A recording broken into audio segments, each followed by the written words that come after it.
Hello ඉත්තෑවනි ලකුණු 106ට wicket 8ක් ගිහින් තියෙද්දී මාලිංග ඇවිත් ගහපු මේ ඉනිම මොතකද ඔයාලට? ප්‍රබල ඕස්ට්‍රේලියාව එක්ක තිබ්බ එක් දින තරගයකදී තමයි මේ සිදුවීම සිද්ධ වෙන්නේ. ලාංකික ක්‍රීඩා ලෝලින් ජයග්‍රහණය අතෑරලා තිබ්බ වෙලාවේ මාලිංග පිටියට ඇවිත් තමන් මුහුණ දුන්න පළවෙනි බෝලෙටම 4 පාරක් ගහනවා.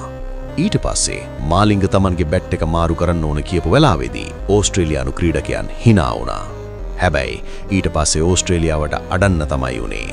මාලිංග සහ මැතිව්ස් එකතු වෙලා ඕස්ට්‍රේලියානු පන්දු යවන්නන්ව තබේකටවත් මායිම් නොකර පිටිය පුරාවටම 6-4 පහරවල් එල්ල කරන්න පටන් ගත්තා. මේ දෙන්නම තමන්ගේ අර්ධශතක සම්පූර්ණ කළා විතරක් නෙවෙයි 9 වෙනි කඩුල්ලට රෙකෝඩ් බ්‍රේකින් පාර්ට්නර්ෂිප් එකක් ගොඩනගන්නත් සමත් වුණා. ඒත් ලාංකීය හදවත් මොහොතකට නතර වුණේ මාලිංග රන් අවුට් වුණ වෙලාවේදී. ජයග්‍රහණයට තව තියෙන්නේ 1 ලකුණයි. ලංකාවට ඉතිරි වෙලා තියෙන්නේ තව 1 විකට් එකයි. හැබැයි මුරලි ඇවිත් මගේ මතේ එක පුරුවන් කියලා ඒ ලකුණ ලේසියෙන්ම ගහලා ලංකාව දිනවුවා.